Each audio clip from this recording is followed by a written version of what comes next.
না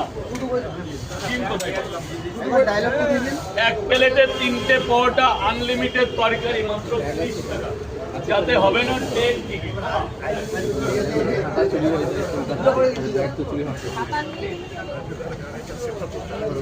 কষ্ট হয়ে যায় হয় না মানে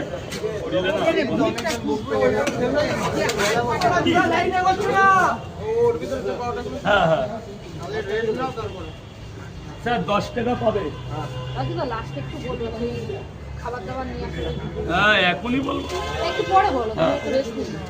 আমি আজকে আরে চারটা মিটিয়ে নাও, ভিড়টা কমিয়ে নাও। আজকে 12টা অবধি আছে স্যার বলুন। আমি 12টা চারটে পাওয়াটা দেখতে পাচ্ছি যে জ্যোতিদির কাছে মধ্যমগ্রাম ওখান থেকে ওই স্টেশন 4টে পাওয়াটা একটা 50 টাকা যাবে।